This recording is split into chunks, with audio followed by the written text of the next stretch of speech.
2 balls and a strike to count on Taylor. Reyes fires, swinging a drive, deep left field. It's his way back. Walk the ball. Chris Taylor.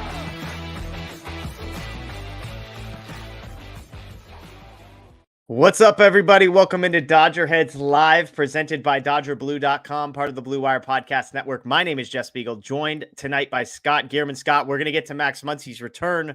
We're going to get to Michael Busch being the guy that gets optioned, but the headline here is an easy 5-0 Dodgers victory in Colorado. We were joking on the live watch along. We don't get a ton of just ho-hum, move it along, 2.5 hour dominant performances. This was one of those, though.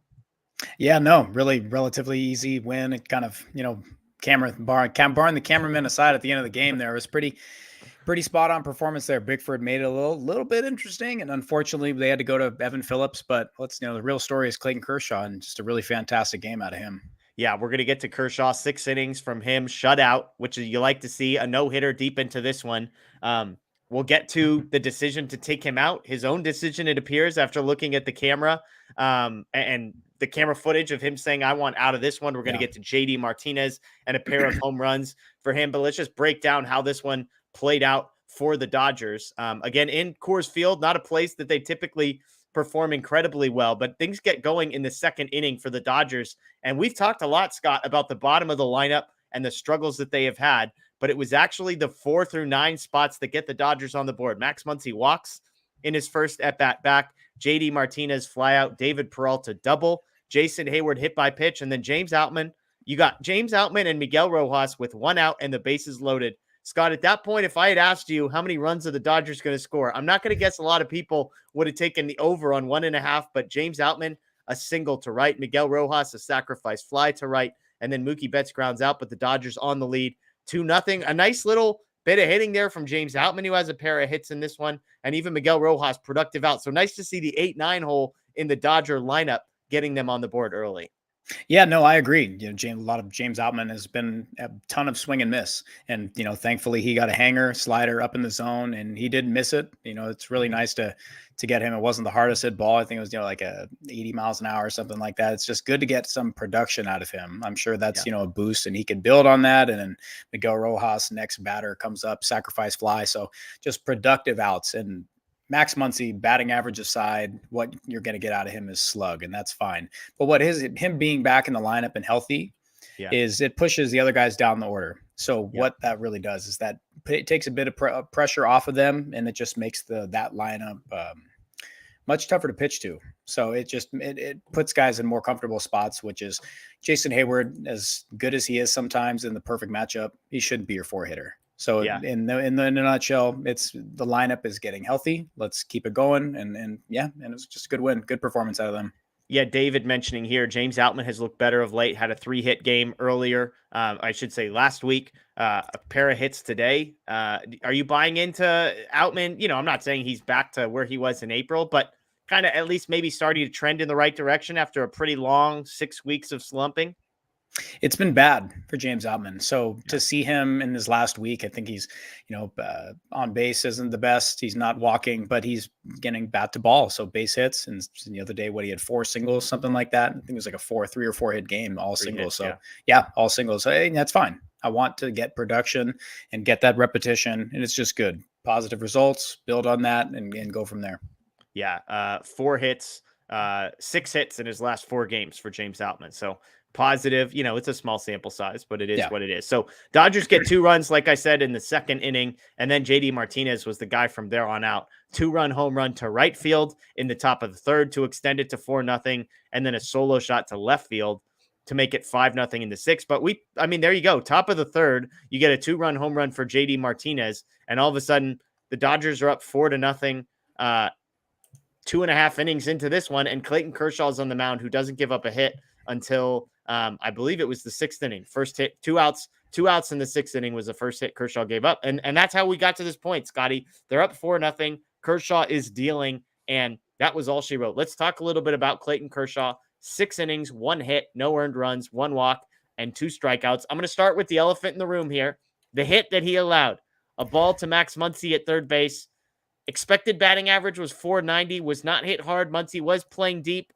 In real time, I felt like I'd like to see you at least get a little bit closer to making a play on that ball. Am I overreacting? Am I too defensive of my guy Kershaw? Or is that a play that you'd like to see a little bit closer to making, even if you're not expecting him to make it? It was a tough play to make, but I would like to see him make a better. It just, it was tough. It was a tough play. That's baseball. Yeah. I don't know. I just, Brendel kind of put an odd swing on it. It wasn't hit the hardest hit ball, but Muncie didn't really look like he made much of an effort to really get it down. Yeah. But coming back from injury. I think it was just a knock. I think that's just how it is. I think the way that Muncie handled a couple other plays over at third base doesn't sort of lend itself to him. Sure. You're sort of predisposed to thinking, I'd like to see more out of my third baseman. And then he goes and the first hit that Kershaw allows ends up to him. But what did you see out of Kershaw? I mean, the stat that we talked about quite a bit was 2 strikeouts, kind of an interesting number. Not a lot of hard hit balls against him. I believe it was just 4 hard hit balls allowed. So he was giving up a lot of contact. It wasn't necessarily loud contact. And look, it's in Coors Field. So, 6 innings, 1 hit, no earned runs. You're just going to take that every single time. But looking at some of the swing and miss stuff, just 6 whiffs on 43 swings from Kershaw. I mean, I don't know. Like, what stands out to you? Is it the 0? Is it the 1 hit? Or is it the 2 strikeouts and saying, Kershaw's ability to maybe get by without his best stuff? He was able to take it, get through 6 innings without his best stuff there. I'm sure Coors is a tough place to pitch, especially for Clayton Kershaw. He hasn't pitched as great there. Yeah. We've seen some of his biggest blow up starts in Coors Field. So 2 strikeouts, that's big because his last, 4 games prior were 9, 9, 5, 5, and then 2 tonight against a Rockies lineup that's not particularly the best. So I'm sure that was concerning. 1 hit, 1 walk. So it's not like he was pitching to contact. He was getting outs. We won't know until we find out. But to see Clayton Kershaw say he's done. Yeah. At 79 pitches, 53 for strikes. It didn't seem like he had to labor very much out there. So I'm really waiting to see on that. I'm kind of on pins about it.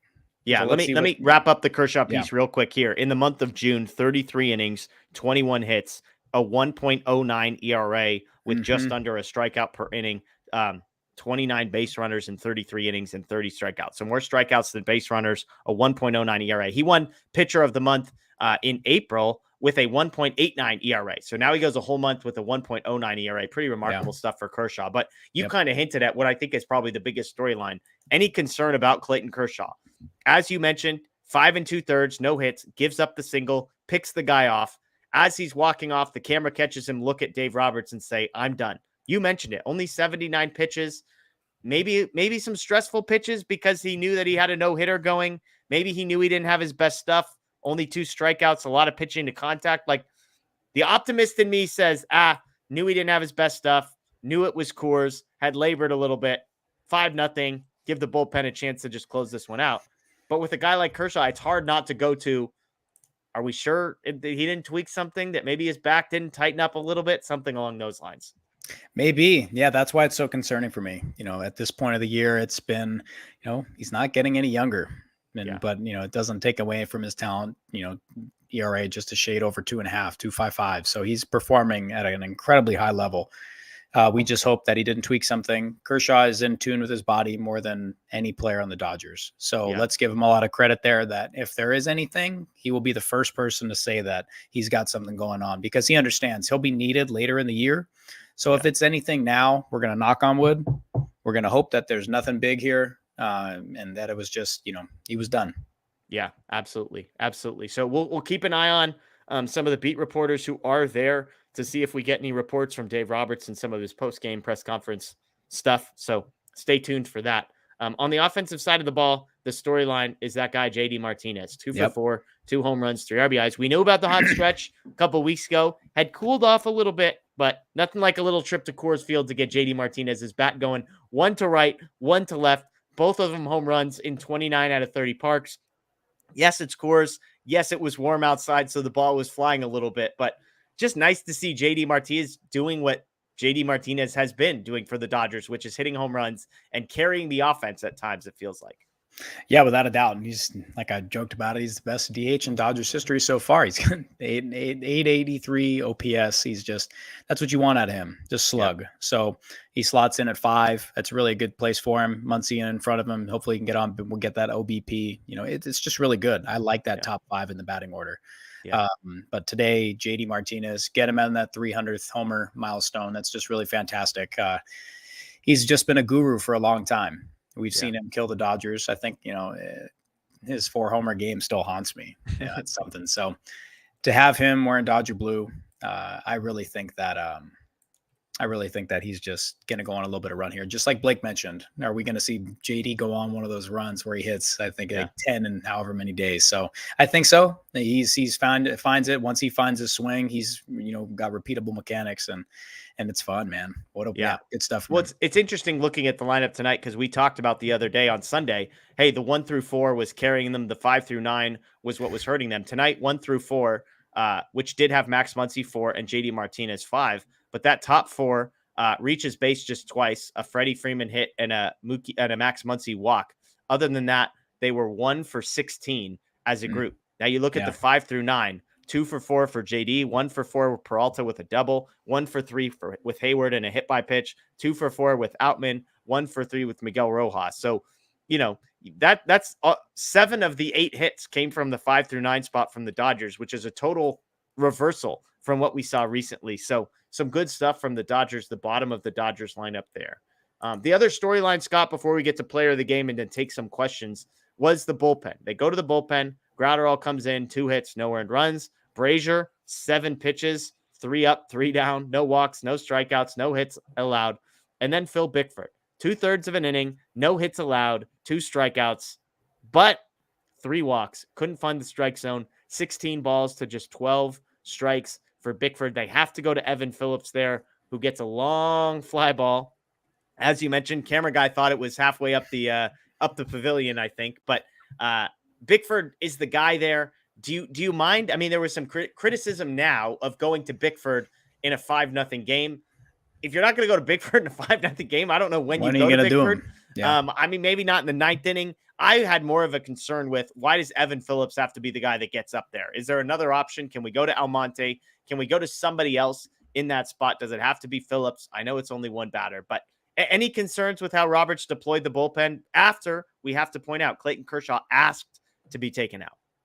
No, now that in the moment you're just like, with however many games coming up in a row, like bullpen game tomorrow. Yeah, you think but Evan's been a workhorse, so I don't think so. The more I think about it, that if something goes wrong, and the bullpen has to, Yency comes in, say he gives up a blast. Yeah, it's just another one where it's like more, tough results for the bullpen. Let's go in there. Let's get a good matchup. Evan Phillips, shut it down, get it out. It's, if he had no problem with it, that they come in, who's available, and Evan's available. And you'd like to, just like you said, though, if you're not going to use Phil Bickford in a 5-0 ball game against this Rockies team, then he's not there. So he's the guy that's mop up duty, and everybody's got a role. He's just that. But it's unfortunate that he couldn't find it. He had 24 pitches or 28 pitches, 24 were fastballs, and he only landed, I think 9 pitches in the strike zone. Everything else was out or chased. So, yeah, man. So it's, tough outing from him, which I think sucks. You make a good point, though, with the Phillips piece, is that it kind of preserves the momentum that you've got for the bullpen. 100%. If this game ends up being 5-3 because you go to, Nick Robertson or something in that spot, and he gives up a double, and then it's 5-3 and they win, part of the storyline is, the bullpen back to being terrible, yada, yada, yada. Phillips goes in. It's a shutout. Phil Bickford gets a 0 in the ERA. We're up to 29 in the 3rd innings with just 1 earned run, a fake earned run, as I like to call it, against them since, what is it? We're up to like 9 or 10 days ago for the Dodgers. So pretty remarkable stuff from the bullpen. But I think that's a good point. And but the flips, looking at one other thing, as I say, it's a bullpen game tomorrow. Gratterall throws 19 pitches and Bickford throws 28. So pretty decent chance both those guys are unavailable tomorrow. So while Michael Grove was supposed to be the bulk guy about a week ago and never ended up appearing, I tend to think that if you have to use 4 relievers tonight, even though Phillips made 3 pitches, Brazier 7, I think you actually might see Grove try and get you 4 innings in the middle. It might be Gonzalez as the opener. and it might be Grove for 4 because they've got a bunch of games in a row. They don't have a day off until July 10th. So it's a couple weeks straight of baseball games for the Dodgers, starting with the bullpen game on day 2 of this big, extended stretch. I just think Grove, they might lean on a little bit more than normal, which in Coors Field maybe isn't the perfect scenario for him. No, it's a good point. Especially, I hope everything goes well tomorrow with the bullpen game. If it goes south, somebody will wear it. That's just how they'll do it. Somebody will wear it for a few innings. Let's hope Michael Grove comes out and he doesn't make those mistake pitches that have kind of haunted him in some outings, because he's flashed some stuff where you're like, man, he's got it. Against the Yankees is the one that for me is like, he was showing some swing and miss stuff in his arsenal, and then he just hung a couple of pitches. I think Jake Bauers got him twice. So he's done it a few times. I think he can do it again. But if he's on a roll, I don't think Dave Roberts will, shy away from allowing him to, just keep it going, because that would be big. I don't think they'll stretch him out too far just because he's in this, hybrid role at the moment. So I think they have enough. Just like you said, Brazier didn't throw very much. He's kind of been pumping the zone, which has been really nice. Finding pitchers from anywhere just to get you outs. Yeah. I think Brusdar will. I don't know if they might say he's unavailable, but I don't think that Dave would say he's completely unavailable. I think that if they do need him, they'll go to him. But if they are able to skip him a day and find the outs elsewhere, I don't think a lot of these guys are able to pitch back to back. So it's not been a problem. Here's the Clayton Kershaw update from Dave Roberts. Quote, right now, I'm not concerned. For me, we've been riding him a lot. You look at his last few starts, I think we pushed him a lot tonight, whatever it was. I think there was some fatigue.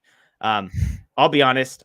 Look, the biggest grain of salt here is that you cannot overanalyze Dave Roberts' quotes because they're basically meaningless. Yeah.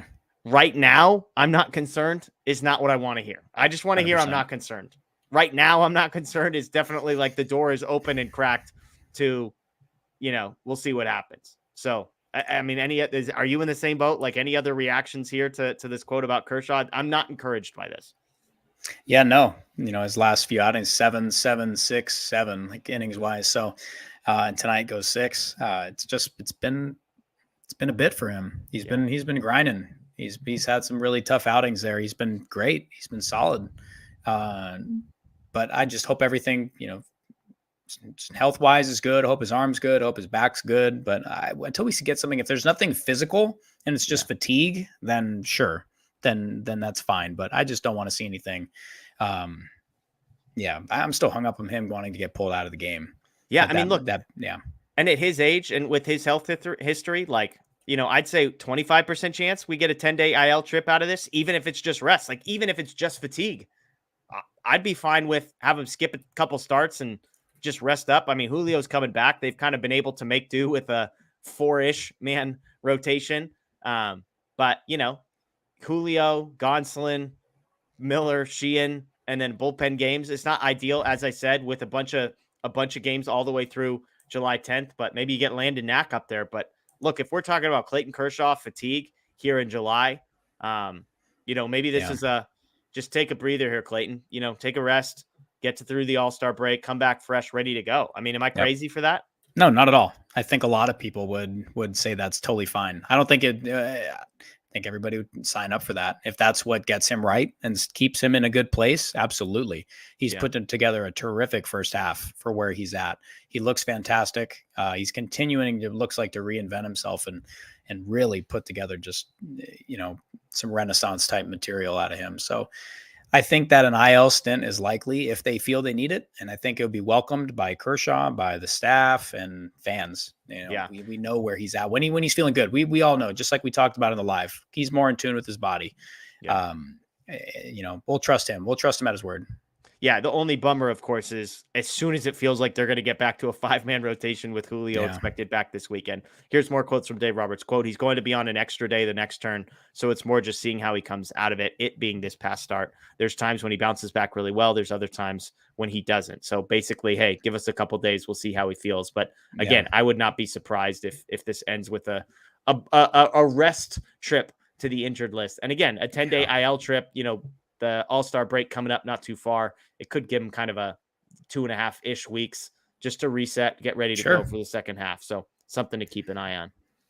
All right, let's get to some player of the game stuff, and then we'll get to some questions. Probably a little bit shorter show tonight just because of a nice, easy one. Scotty, we do top 3 for player of the game. I think 1 and 2 are about as about as easy to pick here as they've ever been on here. I've got Kershaw number 1, 6 innings, 1 hit, no earned runs. JD Martinez in the 2 spot, a pair of home runs, a few RBIs for him. Who you got in the 3 spot? I mean, well, first of all, I assume you agree with those two. You want to give JD the top spot, or does Kershaw get it for a 6 shutout in Coors? I'm gonna give it, Kershaw, 6 shutout in Coors. That's tough stuff to do. And as you know, my biggest thing on that is when the Dodgers aren't playing well and there's like a string of bad games, it's mainly what's going wrong, the pitching. Yeah. So anytime you're able to make your job easy on the offense, where a couple blasts will do the job, but you can't really go wrong with either. I'm gonna say Kershaw though. I think that going 6, giving some bulk innings there, quality, pitching to contact, getting outs. It's Kershaw for me.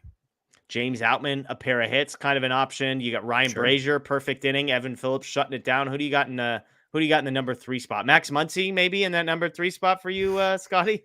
I'm going to say James Outman. I think it's important. Let's build on him because for a bit, the first month of the season, he was looking like a big piece to the lineup. So let's get to those repeatable positive notes for him and let's build on it. Let's get him to find some barrels.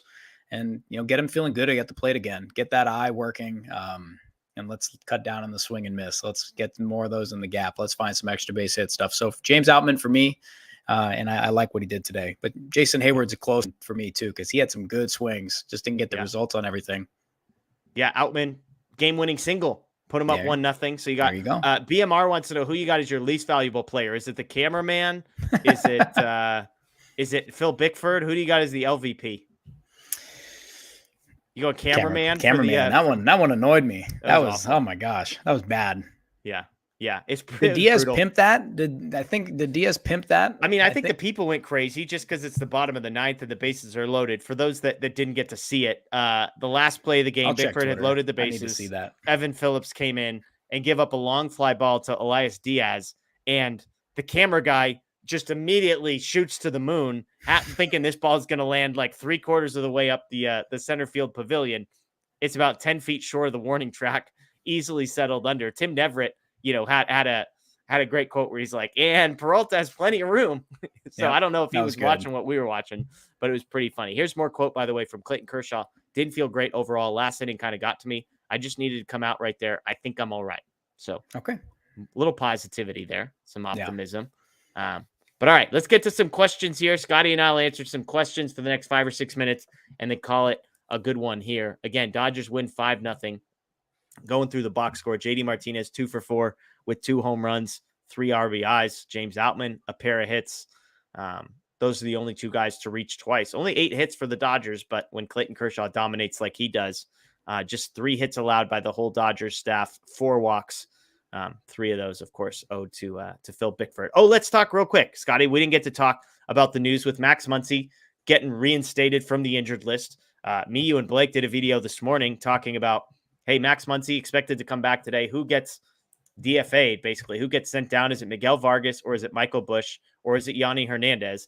We all guessed it would be Miguel Vargas or Yanni Hernandez. Turns out it was Michael Busch. All 3 of us were surprised on that one. And I would say we were all surprised from the perspective of it's not what we would do. I don't think any of us were necessarily shocked that it was Busch, because I don't think any of us necessarily assumed that they would do what we wanted them to do. We just would have given Miguel Vargas a shot down in AAA to clear his head. Give me your reaction to Michael Busch being the one who gets sent down. I think shocked. I said I was shocked on that video, but shocked for me in terms of that they just haven't given him an opportunity. Like, I'm not going to say that because they've given Miguel Vargas the opportunity, they need to do the same with Michael Busch. That's not how they're going to approach him. I'm more shocked that they just didn't give him a decent, grip of playing time. I don't expect him to play every day, find him a spot and say that's who's starting at that position. Yeah. But to not get him any consistent at bats at all before sending him down, that one for me, and keeping Yanni Hernandez up, that, it was odd. It was odd. I said I was shocked, but I think it was more odd to me. So I'd like to see Michael Busch get more time and see how it translates there, because he as the games went on, he found some more comfortability at third base. Yeah. He looked better. He looked more confident, and I like that. And I think that, but again, just like we talked about before the year with James Outman. Either he was going to be with on the major league roster, or I'd like him in AAA to get every day at bats. So maybe they see that with Michael Busch. Let's get you, feeling comfortable every day, because with Muncie coming back, you're not going to have that opportunity. We don't feel comfortable with you at second base, and Max Muncie's holding it down at third. So that's exactly the reason why they did that. Yeah, and to be clear, I think you made a great point. When we say Max Muncie's holding it down at third, we don't mean he's doing a great job at third defensively. Yeah. What we mean is, and you made this point, he's coming back from a hamstring injury. Yeah. And so he's not going to go to second base where there's a lot more quick twitch, kind of diving to your right, diving to your left, having to pick up something up the middle. So it's a tough spot there. And I agree, like sending one of those two guys down made more sense than sending Yanni down, because I don't want Michael Busch getting 3 at bats every 5 or 6 days if he's not going to be playing. I just don't understand why it's Vargas over him. As I pointed out, it's not that Michael Busch has been killing it. It's that he's been basically the same as Miguel Vargas. I think he's an upgrade defensively at third base. Again, if Muncie's stuck at third, then I think this hurts my argument a little bit. But it's mostly Miguel Vargas has put up terrible numbers in 200 at bats. Michael Busch has put up terrible numbers in 50. Give the guy a chance. And those 50 have been spread out across, 2.5 months. Miguel Vargas has played 90% of games. So give Michael Busch a run of 10 to 15 games in a row and see if the numbers are just as bad or worse, then we can make an adjustment. But I didn't understand that one at all. And to me, it just tells you what the Dodgers think about Michael Busch. There's been some polarity on him as a prospect. Could he play anywhere defensively? I think he's proven that at least he could be halfway competent at third base, which is a big deal. But every action the Dodgers have taken, the way they have treated him throughout the season, and specifically now, to me, Scott screams, hey, we're actually not as high on Michael Busch as, what was it, MLB that had him as a top 40 prospect in all of baseball. Clearly, the Dodgers don't view him as that the way they're treating him. Yeah, no, it's a good point. Yeah, you said that. It's I co-sign a lot of those things. I'll buy into it. Yeah. I've held it since before the season that I think he's a lot of like what they're going to do with, just like with Willie Calhoun. They like him. They believe in him as a prospect. But maybe not for the Dodgers. Maybe just at the current time, he doesn't fit, their plan. So I really think that he's a trade candidate at the deadline. Yeah. Like, I really think that there's some team out there that will like him more than the Dodgers do. They'll believe in his offensive ability. And if it's, that's what I think. So the more time he's up in the major leagues, there's more tape on him, and that he can get exposed, if you want to say, or just, if you have to hide him a little bit to keep that value up. But and I don't disagree with that. I didn't disagree with that coming in. I just think the way he's played at third should have shifted the narrative. I know, again, it's a small sample size, but the Willie Calhoun comp only makes sense if he can't play defense. And we talked a little bit about this. And I think what you're saying is just the Dodgers never brought Willie Calhoun up because they wanted to trade him before he got to the major league level and got exposed. The knock on Busch from prospect people has always been, where does he play? And the joke was he plays in the number 4 spot in the lineup, and you just figure it out. Maybe he's a DH. Yeah. I just think that the way he has played third base for the past couple of weeks at least should give you a little bit of pause to say, well, if he could play that at third base. Now, maybe the Dodgers doubt the bat, which is presumably what they did with Willie Calhoun. They thought there were holes in the swing. So if they doubt the bat, then send him down and trade him. But if you doubt the defense, I would just think you have some reasons to question that. Let's get some other questions. Michael wants to know, if Muncie doesn't turn it around, is he in danger of not making the postseason roster? I honestly trust Busch now more. He's so much more versatile and athletic. Look, if you love batting average, Max Muncie isn't going to be your guy. He hit 192 in 2020. He hit 196 in 2022. He hit 191 so far this season. He's 15% better than league average, according to weighted runs created plus. He has 18 home runs. I know the batting average isn't sexy. I'm not saying Max Muncie is an elite major league hitter, but he's a very much above average offensive player. He just doesn't do it in the way that maybe is the sexiest way possible. He's going to hit 191. I expect that number to get up, but it's going to be sub 210, and he's going to hit 30 home runs, and that's fine. You don't need this guy to be a 300 hitter. So to answer your question, there's no chance Max Muncie misses the postseason roster unless he's hurt.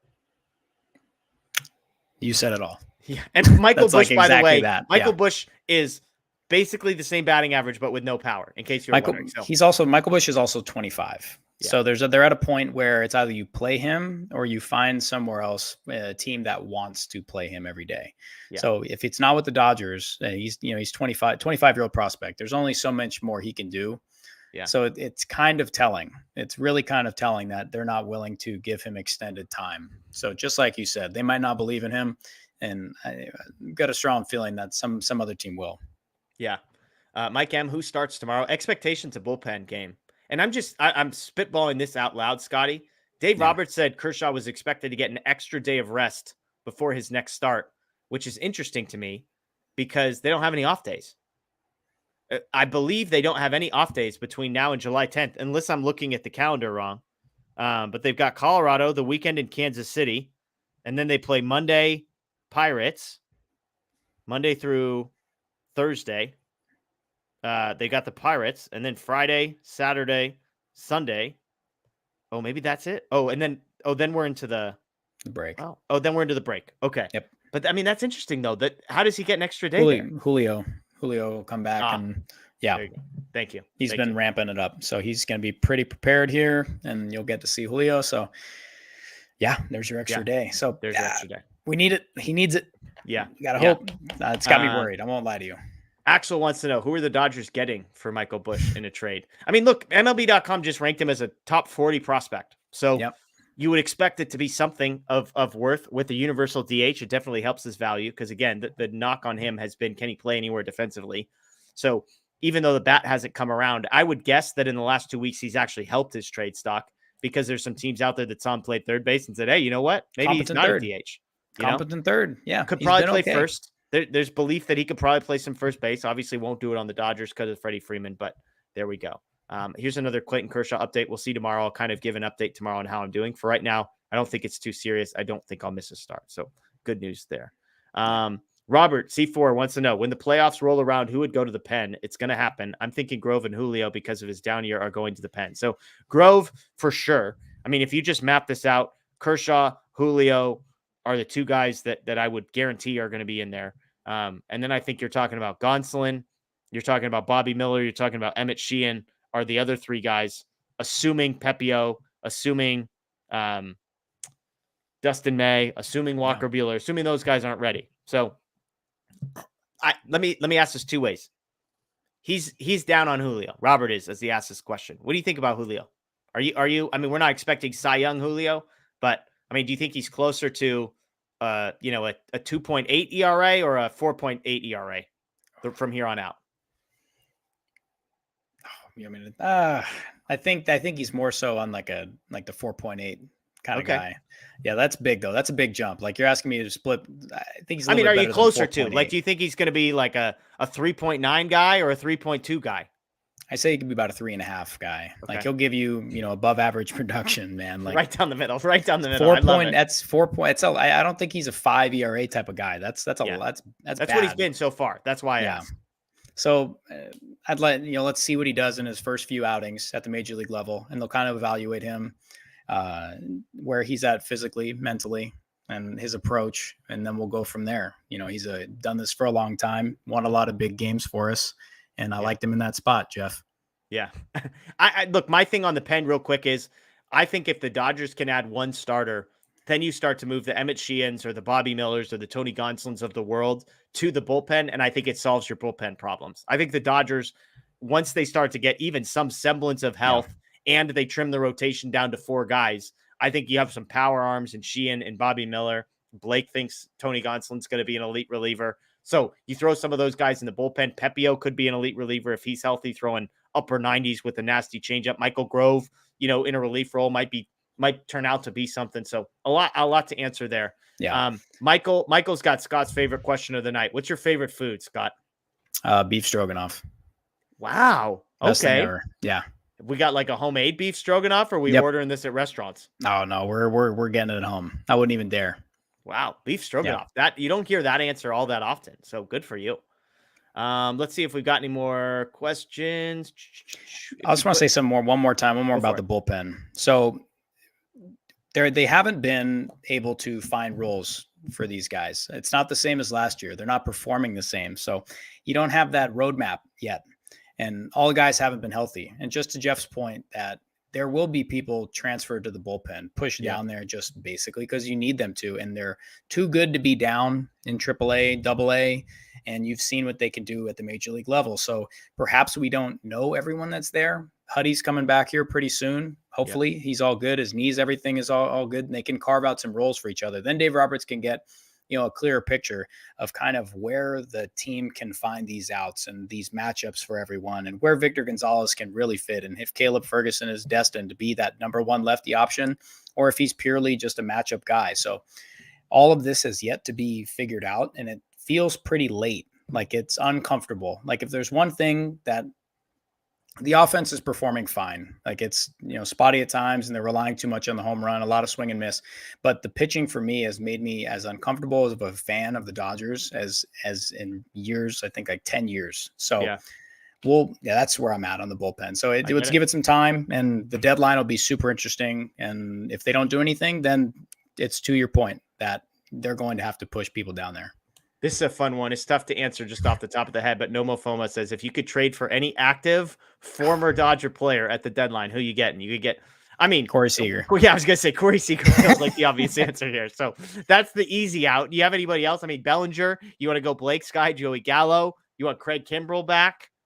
Tyler Anderson? We're going to redeem Tyler Anderson's career. Jock Peterson, maybe? I'm going to make a lot of people happy with that answer. Yeah, a lot of my buddies. Jock Peterson. That'd just be fun. So yeah. There you go. Doesn't really necessarily solve your smashing lefties problem, but Manny Ramirez. You could do Manny Ramirez. There you go. Okay, let's see if we can get maybe one more question here. I'm way behind on the chat, so we'll scroll down and see if we've gotten anything. Okay, we'll go Nomofoma when we're here. Ryan Brazier, what are your thoughts so far? We mentioned it. Just 7 pitches, no strikeouts, no walks, no hits, filling up the zone, 96, 97. Look, if we're comparing Ryan Brazier to Phil Bickford, like is he ahead of Phil Bickford on your ranking list right now? Oh, without a doubt. Yeah, early on, he's had a few, solid outings. I want relievers who are going to come in and fill up the strike zone. So he's pumping upper 90s. He's not, walking guys. I think he has, how many has he had with the Dodgers? He's only pitched in a handful of games. Three or four outings. Three or four outings. So, it's good. Let's get him out there and, fill up the strike zone. See what you got. Yeah. This is a scrap heap pickup, guys. So expect what you expect out of him. And as long as he doesn't come in and blow games or, walk the bases loaded in the 9th inning and have a fool of cameraman with Evan Phillips in a cleanup duty spot, then Brazier's fine. He might not even be with the team at the end of the year, but if he does, then he's the Bickford role, or if, they find a better spot for him, then there he is. Yeah. Some great answers, by the way. Kenley Jansen, former Dodger, they could bring back Kike Hernandez. O'Neal Cruz is Roberts, but I think Eric gets it right. Yordan Alvarez. Let's get Yordan Alvarez back in LA. Is he hurt right now? Nah, it's gotta be Seager, man. It's still Seager. I miss him so much. There you go. He solves your shortstop problem too. So there you go. Not that they have one, because Mookie Betts plays shortstop. So anyways, all right. Hey, everybody, we appreciate you joining us. Oh, here we go. David, last question. Scott loves prediction questions, so we'll get him this one. 6-0 on the road trip. Scotty, 2 more in Coors, 3 in Kansas City. I guessed 5-1 to start. I was the only one on the show that had the courage. Daniel said 4-2, and you could guess what Blake said. 3-3, of course. So I'm going to say yes, because they have to.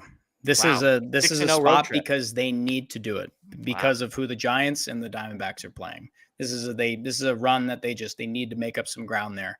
Love it. Yeah. I love it. Look at Scotty. Bold prediction, Scotty. Loved it. I love that version of Scott. So there you go. Hey, everybody. We appreciate you joining us tonight. That's going to do it. We appreciate those joining us live on Facebook, live on YouTube. Thank you for those joining us on a podcast version after the fact. Thank you as well. You can always check us out. We are part of the Blue Wire Podcast Network.